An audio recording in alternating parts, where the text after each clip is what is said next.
Erteminen Tüp ayılınдағы Ağdan Soğuda borborunun aldına Bişkekten gelgen оппозиция өкілдері çoğula başladı. Muqar Çolpanbayev başlagan ıyık жерді қорғау комитетінің мүчелері жергілікті елді митингке қошылуға үндеп жатышты. Бұл учурда bir топ аялдар пайда болып, оппозиция өкілдерінің бұл жерден тезірек кетішін талап қылышты. Тыштық бергенде давай кетті, қайсақтан келдіңіне ұрчу олып. Бара шо жерге бар ұрдағының. Мы уже ұққанбыз, бұл ұрды да ұққанбыз. Барыз ұққанбыз. Сатқан жоқпыз деп атамыз. Мау жердің тұрғындары біз білеміз да. Емне қылып атқанын. Bir уақытта çoğulgan адамдардың саны көбейіп, қырдағал bir қилақ құрчы түшті. Жергілікті құрама топты баштап келишкен bir қатар аялдар елдің çoğulышын күткен оппозиция өкілдерін жұмыртқа менен ұрғылап, андан кейін қолынан жетелеп, автоуналарына олтырғыза башташты.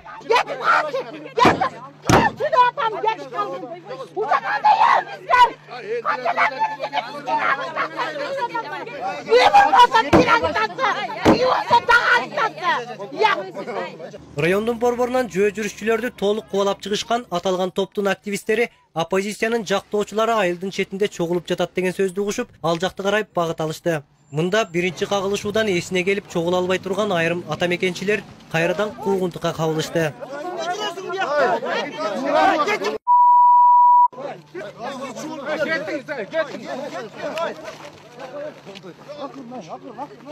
Андан соң Каркырага жана Түп айылына кеткен жолдун айрылышында токтогон бул адамдардын буусу чыгып, биразга тынчтана түшүштү. Бирок ал тынчтык узакка созулган жок. Ары жактан атамекенчи Болот Шерниязов баштап келе жаткан топ көрүнүп, алардын алдын тосуп жөнөштү. Эки тараптын кагылышуу учурунда экс депутат кайсы бир адамдын колунан катуу муш жеп калды.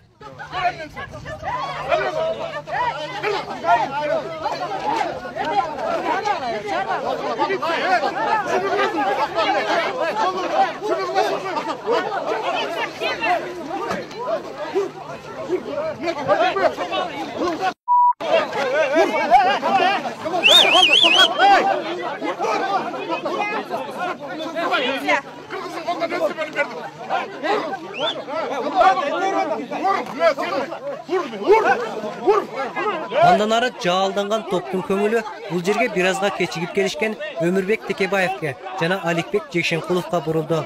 Бирок аталган оппозиция лидерлерин кошо келе жатышкан жан сакчылары коргоп калышты. Антке менен олбурлуу жигиттерден турган оппозициянын каршылаштары ыңгайсыз коноктордун ындынын өчүрүп сүрүп жөнөштү.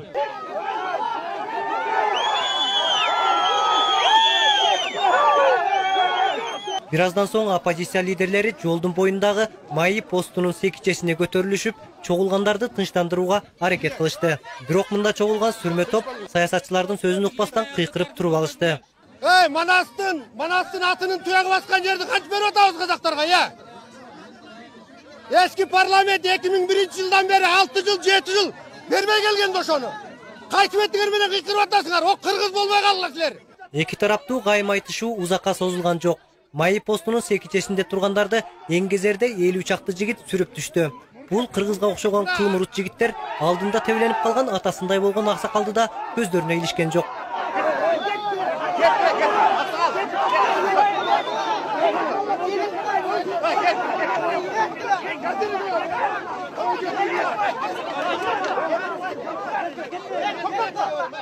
Жергиликтүү топ менен болгон 3-чү жолку ийгиликсиз сүйлөшүүлөрдөн кийин оппозициянын жактоочулары митингди токтотуп, жөө жүрүштү баштай берүүнү чечишти.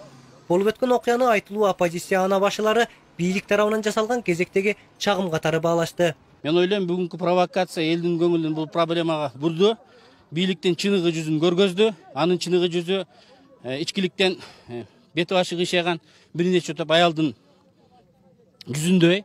Бийлик өзүнүн алсыздыгын көргөздү, анткени биз алдыбызда алар аргументтешип талашып, өз позициясын бекемдигин көргөзө албайт. Ар заманда ошондой болуп келген, Манастын убагында дагы АБК көбөштөр болуп келген, Оңорбайды колдогондор болгон энди.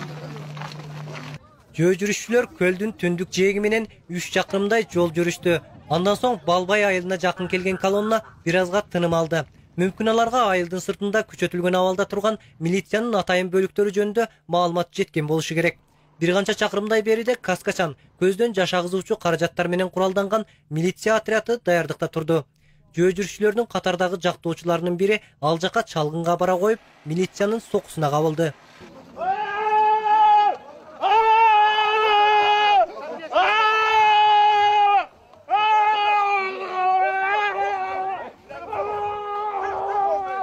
Бул учурда оппозициянын негизги колоннасы айылга кире бериш жердеги жолдун жээгинде дем алып кеңешке чогулушту.